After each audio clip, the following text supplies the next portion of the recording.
Bismillahirrahmanirrahim. Assalamualaikum warahmatullahi wabarakatuh. Salam sejahtera dan salam hormat. Alhamdulillah, syukur kehadirat ilahi kerana dengan limpah dan kurnianya dapat kita berkumpul pada hari yang indah ini bagi bersama-sama berkongsi ilmu. Tajuk kita pada hari ini sangat menarik, iaitu penyelewengan akidah dalam kalangan umat Islam serta langkah-langkah pencegahan dan pengukuhannya. Kita akan berbicara tentang akidah bersama 3 orang panel yang cantik, berseri dan bijaksana. Terlebih dahulu, saya dengan rendah hati memohon izin untuk memperkenalkan diri. Nama diberi Sharifah Nadira Sofia binti Said Mahadzir, moderator anda pada hari ini. Sekarang, ayuh kita berkenalan dengan ahli panel pertama. Indah dan elok rupanya. Nampaknya sedondonnya kita hari ini. Tinggi gitu Cik Siti Farus. Assalamualaikum Cik, apa khabar? Waalaikumsalam warahmatullahi wabarakatuh, Cik Sofia. Alhamdulillah, saya sihat-sihat saja dan saya amat bersyukur dan berbesar hati atas kesudian Cik Sofia menjemput saya dalam forum pada hari ini. Okay, baiklah, kita beralih kepada ahli panel kedua, Cik Alia yang anggun. Apa khabar Cik Alia? Alhamdulillah, khabar baik Cik Sofia. Bagaimana dengan Cik Philip? Alhamdulillah, masih diberi kesihatan yang sempurna. Baik, dengan ini, ayuh kita berkenalan dengan panel ketiga dan terakhir kita pada hari ini, iaitu Cik Nur Azimah yang manis berkacamata. Terima kasih Cik Sofia kerana sudi menjemput saya pada hari ini untuk bersama-sama mengupaskan topik yang hangat yang bakal kita bincangkan. Okay, terima kasih kepada semua ahli panel kita atas kesudian untuk menyertai forum kita pada hari ini. Baiklah, ahli panel telah saya perkenalkan. Tajuk juga telah saya utarakan. Tanpa membuang masa, ayuh kita mulakan perbincangan kita pada hari ini. Akidah merupakan aspek fundamental dalam Islam yang berhubungan erat dengan keyakinan, kepercayaan atau keimanan terhadap hal-hal yang gaib. Jadi, akidah Islam itu bermakna keyakinan yang kuat dan sifatnya yang pasti kepada Allah SWT dan Rasulnya dengan melaksanakan apa-apa yang menjadi perintahnya.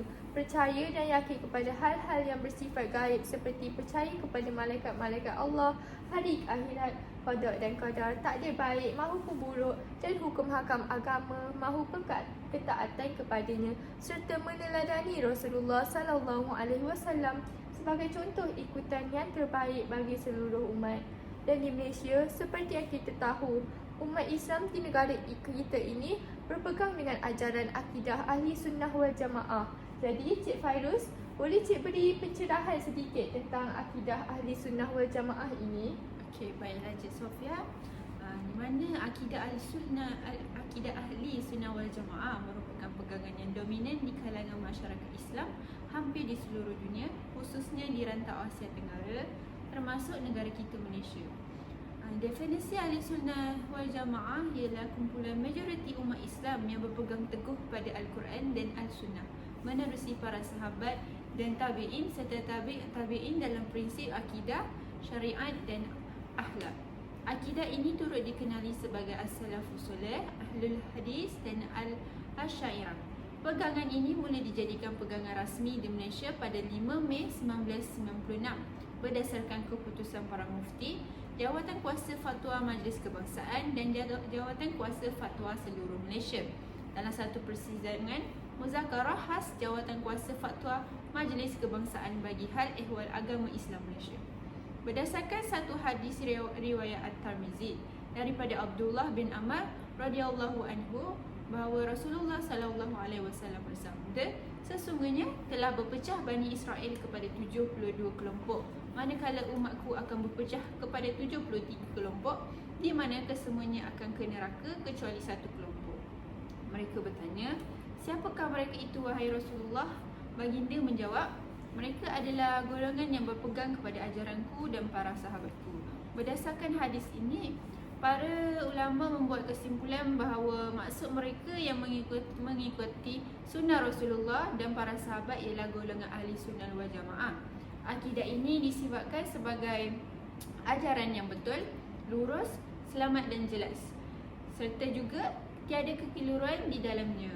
Sehubungan itu, ahli sunnah wal jamaah telah menggariskan beberapa ciri-ciri pegangannya yang telah disepakati sekaligus membezakannya dengan ahli pemikiran sesat yang sentiasa wujud di sepanjang zaman. Antaranya ialah berpegang dan mentafsirkan hukum-hukum Islam berdasarkan kepada sumber perundangan utama iaitu Al-Quran, Al-Sunnah, Ijma' dan Qiyas tanpa menolak atau mengurangkan peranan salah satu daripadanya. Oleh itu, sudah terang lagi bersuluh bahawa akidah Ahlussunnah wal Jamaah ialah akidah yang benar dan tepat yang seharusnya diikuti oleh semua umat Islam di muka bumi kita ini. Masya Allah, penerangan yang cukup baik. Terima kasih Cik Fairuz. Kita beralih pula kepada panel kedua kita, iaitu Cik Alia. Seperti yang diperkatakan oleh saya dan Cik Fairuz sebentar tadi, negara kita berpegang kepada akidah Ahli Sunnah wal Jamaah. Namun begitu, sejak akhir-akhir dapat kita lihat pelbagai anasir jahat yang cuba mengusik dan memesongkan akidah dan kepercayaan kita sebagai umat Islam. Sebagai contoh, ajaran ayah Pin, ajaran hadi minallah, ajaran sesat, perjalanan mimpi yang terakhir dan banyak lagi.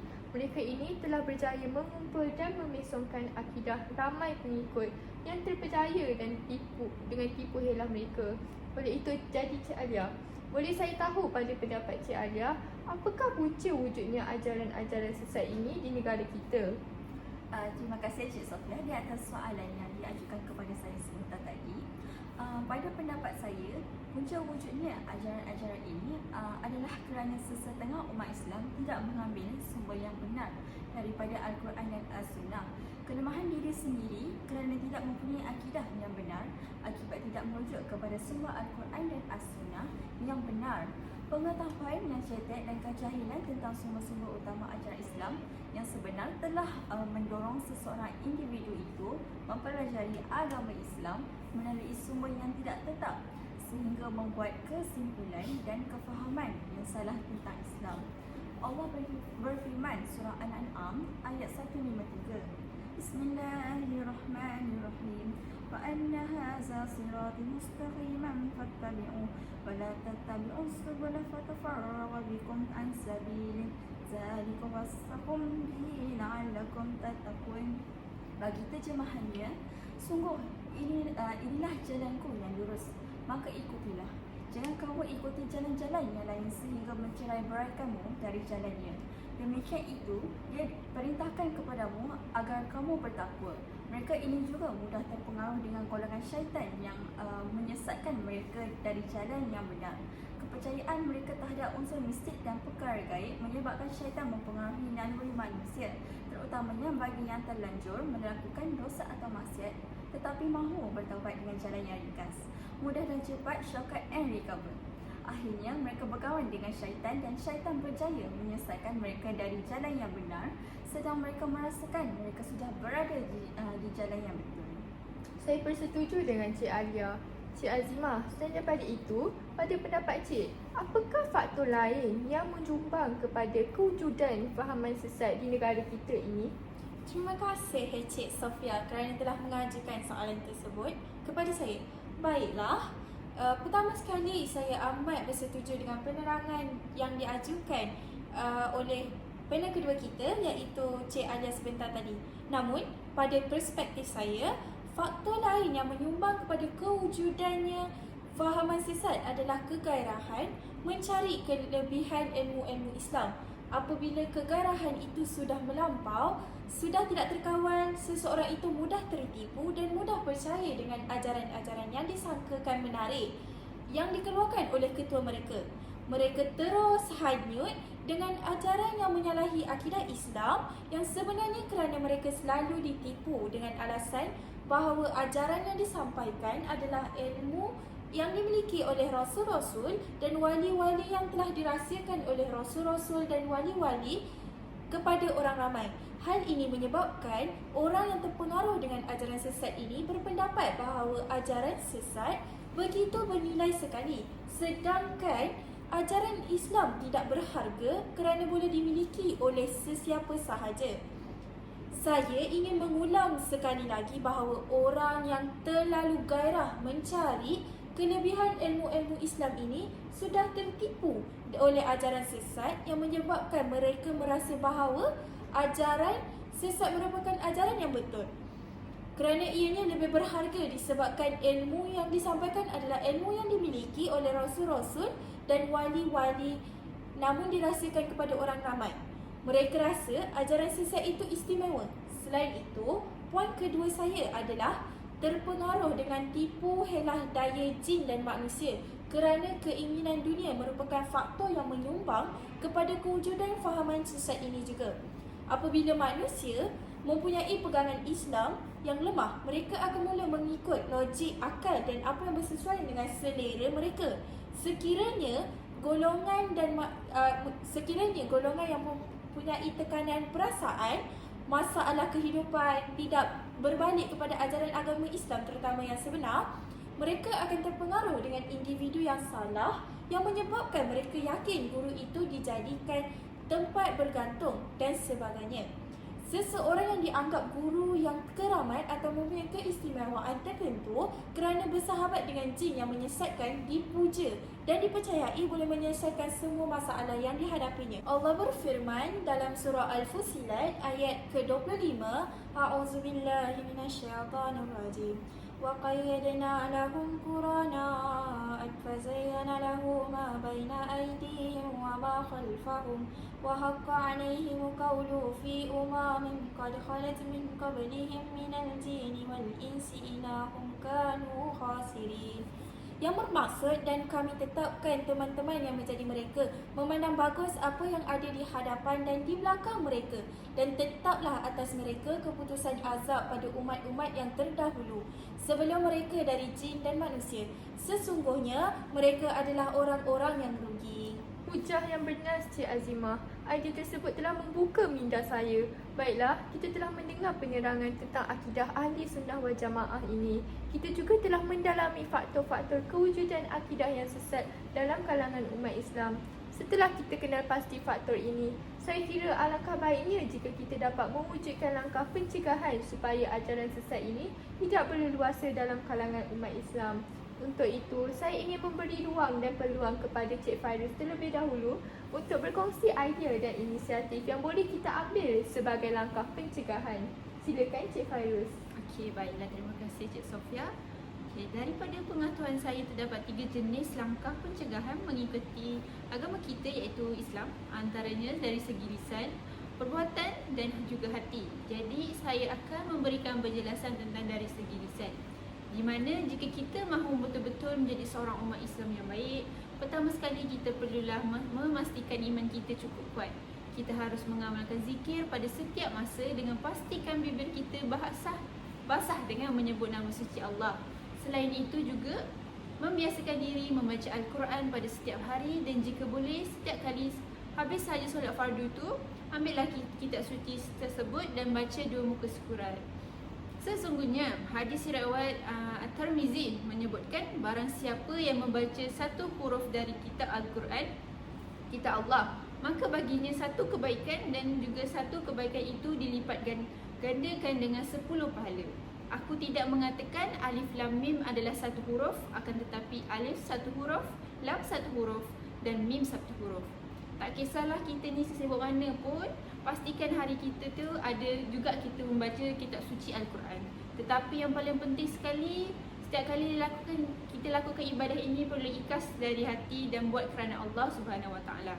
Seterusnya, kita haruslah biasakan diri dengan bercakap benar, jauhkan diri daripada berkata dusta. Sesungguhnya Allah itu murka terhadap golongan yang suka berkata dusta ini. Mereka inilah termasuk dalam golongan kiri, iaitu golongan yang zalim. Sebagaimana firman-Nya, A'udzubillahi minasyaitonirrajim, Qutilal harrasud alladzina hum fi ghamratin sahun. Yang bermaksud terkutuklah orang-orang yang banyak berdusta, iaitu orang-orang yang terbenam dalam golongan orang yang bodoh yang lalai. Surah Az-Zari'at ayat 10 hingga 11. Akidah sesungguhnya merupakan benteng kepada iman kita. Akidah ni yang melindungi diri kita daripada hal-hal yang meruntuhkan iman. Itu sahaja daripada saya. Okay, betul Cik Fairuz, saya setuju. Cadangan yang baik. Saya percaya langkah ini dapat membasmi penyelewengan akidah sehingga ke akar ubi. Selain daripada itu, Cik Alia, pada pendapat Cik, apakah langkah lain yang dapat kita praktikkan dalam memastikan ajaran sesat ini tidak bertapak di Malaysia? Terima kasih Encik Sofia. Dari pandangan saya, antara langkah-langkah mudah yang boleh diamalkan untuk memelihara akidah dari terpesong ialah dengan mempelajari asas akidah berdasarkan pada Al-Quran dan As-Sunnah. Menjauhkan diri daripada orang yang mengamalkan ajaran sesat, sentiasa mengingati Allah, bersangka baik terhadap Allah dan yakin dengan pertolongan Allah. Kita juga wajarlah melakukan banyak perkara sunat seperti membaca Al-Quran, solat tahajud dan bersedekah. Aktiviti sebegini menenang dan menenteramkan jiwa dan hati. Keadaan ini akan menggalakkan diri kita untuk menambahkan amalan-amalan sunat dan dalam masa yang sama akan dapat mengukuhkan ibadah akidah. Ibu bapa juga perlu memainkan peranan dalam memantapkan akidah. Contohnya, setiap kali makan bersama, tanamkan dalam jiwa anak-anak bahawa rezeki yang ada adalah pemberian Allah SWT. Perkara ini tidak langsung dapat menghidangkan anak-anak untuk lebih bersyukur dengan apa yang diberi. Saya sokong dengan pernyataan yang dinyatakan oleh Cik Alia sebentar tadi. Sesungguhnya kita perlu bertindak pantas dan tangkas demi melindungi akidah umat Islam kerana apabila sudah terpesong, banyak buruk daripada baiknya. Bakal timbul pelbagai isu apabila terpesongnya akidah seseorang umat Islam. Jadi dengan itu, Cik Azimah, sebagai penutup kepada forum kita, soalan terakhir saya adalah, apa langkah pengukuhan yang kita sendiri sebagai umat Islam secara individu boleh ambil supaya kita sentiasa berada di landasan agama yang benar? Silakan Cik Azimah. Terima kasih Cik Sofia. Sebagai umat Islam, secara individunya Cik Sofia, langkah yang boleh diambil supaya kita sentiasa berada di landasan agama yang betul adalah dengan meningkatkan iman dalam diri sendiri. Ini kerana iman mempunyai kaitan yang padu dengan kualiti insan. Perbuatan insan adalah bukti dengan ubudiyah, iaitu pengabdian diri kepada Allah merupakan tugas utama makhluk yang diciptakan oleh Allah sama ada jin dan manusia. Firman Allah di dalam surah Az-Zariyat ayat 56, A'udzubillahi minasyaitonirrajim, wa ma khalaqatul jinna wal insana illa liya'budun. Tidakkah aku menciptakan jin dan manusia kecuali untuk beribadah kepadaku? Oleh kerana itu, Al-Quran tidak memisahkan antara iman dan amal seseorang itu. Kita wajib mempelajari ilmu agama bersumberkan Al-Quran dan As-Sunnah sendiri. Kita perlu memperbanyakkan bacaan Al-Quran seperti Cik Fairuz dan Cik Alia berkata dan merenungi maknanya. Perkara ini adalah untuk memantapkan keimanan dalam diri kita. Al-Quran merupakan mukjizat teragung Rasulullah SAW. Di dalam terkandung segala ilmu dan pengajaran yang boleh diambil sesuai dengan keperluan manusia sedang tercari-cari Tuhannya. Seperti mana firman Allah dalam surah Sad ayat 29 yang berfirman, A'udzubillahi minasyaitonirrajim.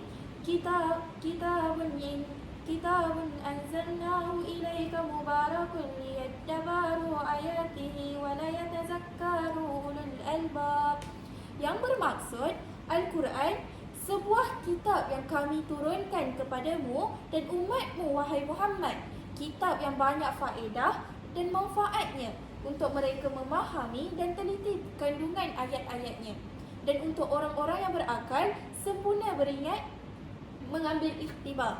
Kita perlu mempelajari nilai-nilai agama Islam kerana tidak ada agama lain yang memiliki aturan dan etika yang sedemikian terperinci dari sekecil-kecil pekerjaan sehingga sebesar-besar aspek kehidupan. Bukan Cik Alia?